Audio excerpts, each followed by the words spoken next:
ಇಳಕಲ್ ನಗರದ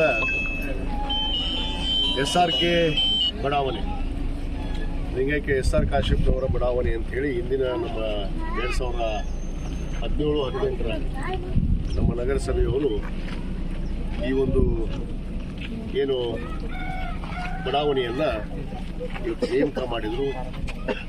ಈ ಹಿಂದೆ ನಮ್ಮ ತಾಯಿಯವರು ಶಾಸಕರಿದ್ದಾಗ 11 ಎಕರೆ ಭೂಮಿಯನ್ನು ನಾವು ಆಶ್ರಯ ಯೋಜನೆಗಾಗಿ ಬಡವರಿಗಾಗಿ ಇವತ್ತು ನಾವು ಮನೆಗಳನ್ನು ಕಟ್ಟಿಕೊಡ್ಬೇಕು, ಅವ್ರಿಗೆ ನಿವೇಶನ ಕೊಟ್ಟು ಮನೆಗಳನ್ನು ಕಟ್ಟಬೇಕು ಅನ್ನೋ ಒಂದು ಉದ್ದೇಶದಿಂದ ಇವತ್ತು ನಾವು 2002-3ರಲ್ಲಿ ಈ ಭೂಮಿಯನ್ನು ನಾವು ರಾಜೀವ್ ಗಾಂಧಿ ವಸತಿ ನಿಗಮದಿಂದ ಖರೀದಿಯನ್ನು ಮಾಡಿದ್ವಿ.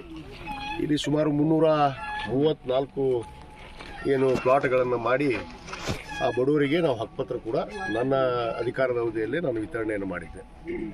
ಆ ಹಿನ್ನೆಲೆಯಲ್ಲಿ ಇವತ್ತು ಅವರಿಗೆ ಮನೆ ಕಟ್ಟಿಕೊಡ್ಬೇಕು, ಯಾಕಂದರೆ ನಿವೇಶನ ಇದೆ, ಪಾಪ ಭಾಳಷ್ಟು ಬಡವರು ಮನೆ ಕಟ್ಕೊಳ್ಳೋಕ್ಕಾಗೋದಿಲ್ಲ. ಅಂಥ ಪರಿಸ್ಥಿತಿಯಲ್ಲಿರುವಂಥ ಆ ಬಡವರಿಗೆ BPL ಕಾರ್ಡ್ನಲ್ಲಿ ಬಿಲೋ ಪೋವರ್ಟಿ ಲೈನ್ ಕೆಳಗಡೆ ಇರುವಂಥವ್ರಿಗೆ ಏನು ನಮ್ಮ ರಾಜೀವ್ ಗಾಂಧಿ ವಸತಿ ನಿಗಮದಲ್ಲಿ ಅವಕಾಶಗಳಿದ್ದಾವೆ. ಆ ಒಂದು ಅವಕಾಶವನ್ನು ಅವ್ರಿಗೆ ಒದಗಿಸೋಕ್ಕೋಸ್ಕರ ಈಗಾಗಲೇ ನಾನು ಮತ್ತೆ 2023ರಲ್ಲಿ ಶಾಸಕನಾದ ಮೇಲೆ ಅವ್ರಿಗೆ ಈಗಾಗಲೇ ಹಿಂದಿನ ಸರ್ಕಾರದಲ್ಲೇ ಹಿಂದಿನ ಅವಧಿಯಲ್ಲೇ ನಾನು ಮಂಜೂರಾತಿಯನ್ನು ಮಾಡಿದ್ದೆ. ನಮ್ಮ SM ಪಾಟೀಲ್ ಅಂತ ಹೇಳಿ ಗುತ್ತಿಗೆದಾರರು ಕಾರ್ಯವನ್ನು ಕೂಡ ಪ್ರಾರಂಭ ಮಾಡಿದ್ವಿ. ಮನೆಗಳನ್ನು ನೋಡ್ತಾ ಇದ್ದೀರಿ, ಕಾಣ್ತಿದ್ದೀರಿ.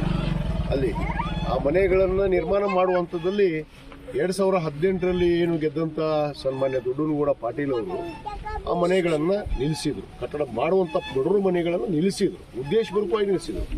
2023ವರೆಗೂ ಕಟ್ಟಡ ಮಾಡಲಿಲ್ಲ. ನಾವು ಅನೇಕ ಹೋರಾಟ ಮಾಡಿದ್ವಿ ಇವ್ರ ಪರವಾಗಿ. ಇವತ್ತು ಅವ್ರಿಗೆ ಹಕ್ಕುಪತ್ರ ಕೊಡಿಸುವಂಥ ಹಿಡಿದು ಎಲ್ಲದರಲ್ಲಿ ಹೋರಾಟವನ್ನು ಮಾಡಿದ್ರು ಕೂಡ ಅವರು ಯಾವುದೇ ಲೆಕ್ಕಿಸದೆ ಅವರ ಅಧಿಕಾರಿ ಅವಧಿಯಲ್ಲಿ ಏನು 42 ಎಕರೆ ನಾವು ಭೂಮಿ ತೆಗೆದುಕೊಂಡು ಅಲ್ಲಿ 1560 ಹಕ್ಕುಪತ್ರಗಳನ್ನು ಮಾಡಿದ್ವಿ. ಇಲ್ಲಿ 334 ಹಕ್ಕುಪತ್ರಗಳನ್ನು ಮಾಡಿದ್ವಿ. ಮತ್ತು ಗುರ್ಲಿಂಗಪ್ಪ ಕಾಲನಿಯಲ್ಲಿ ಸುಮಾರು 184 ಹಕ್ಕುಪತ್ರಗಳನ್ನು ನಾವು ವಿತರಣೆ ಮಾಡಿದ್ವಿ. ಇವನ್ನೆಲ್ಲವನ್ನು ಸ್ಥಗಿತಗೊಳಿಸಿದ್ರು. ಆ ಒಂದು ನಿಟ್ಟಿನಲ್ಲಿ ಇವತ್ತು ಜನರ ಆಶೀರ್ವಾದ ನಾನು ಏನು ಅಧಿಕಾರಕ್ಕೆ ಬಂದಿದ್ದೀನಿ, ಅವರಿಗೆ ನಿವೇಶನ ನಾನೇ ಕೊಟ್ಟಿದ್ದೆ. ಇವತ್ತು ಮನೆ ಕಟ್ಟಿಕೊಡೋದಕ್ಕೆ ಈಗಾಗಲೇ ಸರ್ಕಾರ ಸುಮಾರು 1,000 ಮನೆಗಳನ್ನು ಇವತ್ತು ರಾಜೀವ್ ಗಾಂಧಿ ವಸತಿ ನಿಗಮ ಮಂಜೂರಾತಿ ಮಾಡಿದೆ. ನಮ್ಮ ಮಾನ್ಯ ಮುಖ್ಯಮಂತ್ರಿಗಳಾದಂಥ ಸಿದ್ದರಾಮಯ್ಯನವರು ಮತ್ತು ನಮ್ಮ ಸಚಿವರಾದಂಥ ಸನ್ಮಾನ್ಯ ಜಮೀರ್ ಅಹಮದ್ ಖಾನ್ ಅವರು ಏನು 1,000 ಮನೆಗಳನ್ನು ಇಳಕಲಿಗೆ ಕೊಟ್ಟಿದ್ದಾರೆ.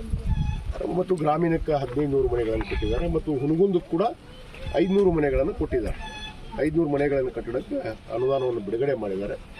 ಆ ಅನುದಾನದಲ್ಲಿ ಇವತ್ತು ಅವರಿಗೆ 1,000 ಮನೆಗಳನ್ನು ಕಟ್ಟೋದಕ್ಕೆ ಈ 334 ಇಲ್ಲಿ ಮನೆಗಳನ್ನು ಕಟ್ಟುವಂಥದ್ದು ಮತ್ತು 42 ಎಕರೆಯಲ್ಲಿ ಸುಮಾರು 700 ಚಿಲ್ಲರ ಅಲ್ಲಿ ಇನ್ನೂ ಉಳಿದಂಥ ಮನೆಗಳನ್ನು ಅಲ್ಲಿ ಕಟ್ಟಡ ಮಾಡೋದಕ್ಕೆ ಈಗಾಗಲೇ ಸರ್ಕಾರ ಆದೇಶ ಮಾಡಿದೆ. ಅದಕ್ಕೆ ನಮ್ಮ SM ಪಾಟೀಲ್ ಏನು ಹಿಂದೆ ಅವರೇ ಗುತ್ತಿಗೆಯನ್ನು ಪಡೆದು ಇದು ಪ್ರಾರಂಭ ಮಾಡಿದ್ರು. ಅವನ್ನ ಉದ್ದೇಶಪೂರ್ವಕವಾಗಿ ಇವರು ಹಿಂದಿನ ಶಾಸಕರು ಏನು ಮನೆಯನ್ನು ಕಟ್ಟಬಾರ್ದು ಅಂತೇಳಿ ಅವ್ರ ಮೇಲೆ ಅನೇಕ ಆರೋಪಗಳನ್ನು ಮಾಡಿದರು. ದುಡ್ಡು ಕಟ್ಕೊಂಡು ಓಡೋಗ್ಯಾರ. ಹಿಂದಿನ ಅಧ್ಯಕ್ಷರು ಕೂಡ, ನಗರಸಭೆ ಅಧ್ಯಕ್ಷರಿದ್ದರು ಒಬ್ಬರು ಮೇಡಮ್ ಅವರು ಕೂಡ ಆರೋಪ ಮಾಡಿದರು.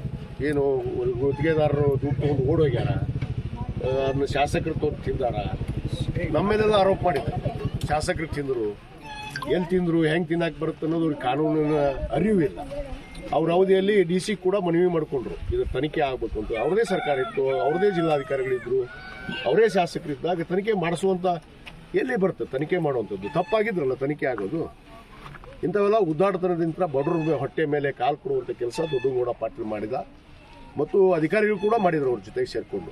ನಗರಸಭೆ ಪೌರಾಯುಕ್ತ ಜಿಲ್ಲಾಡಳಿತ ಇರ್ಬೋದು, ನಾವು ಅನೇಕ ಹೋರಾಟಗಳನ್ನು ಮಾಡಿ ಮನವಿ ಮಾಡಿಕೊಂಡ್ರು ಕೂಡ ನಮ್ಮನ್ನು ಯಾರನ್ನೂ ಕ್ಯಾರೆ ಅನ್ನಲಿಲ್ಲ ಹಿಂದಿನ ಸರ್ಕಾರದಲ್ಲಿ. ನಾವು ಅದಕ್ಕೆ ಈಗ ಮನೆ ಕಟ್ಟಿಕೊಳ್ಳುವಂಥ ನಿಟ್ಟಿನಲ್ಲಿ ಈಗ ನಮ್ಮ SM ಪಾಟೀಲ್ ಅವರು ಗುತ್ತಿಗೆದಾರರು ಈಗಾಗಲೇ ಮನೆ ಕಟ್ಟಡವನ್ನು ಪ್ರಾರಂಭ ಮಾಡಿದ್ದಾರೆ. ಸುಮಾರು 6 ತಿಂಗಳಲ್ಲಿ ಅವರು ಮನೆ ಮುಗಿಸ್ಕೊಡುವಂಥ ವಿಚಾರದಲ್ಲಿ ಹೊಂದಿದ್ದಾರೆ. ಇವತ್ತು ಈ ಮನೆಗಳಾಗಿರ್ಬೋದು, ಇಲ್ಲಿ 334 ಮತ್ತು ಅಲ್ಲಿ 7. ಇನ್ನಷ್ಟು ಅಪ್ಡೇಟ್ಗಳಿಗಾಗಿ ಫಾಲೋ ಮಾಡಿ ವಿಜಯ ಧ್ವನಿ ನ್ಯೂಸ್.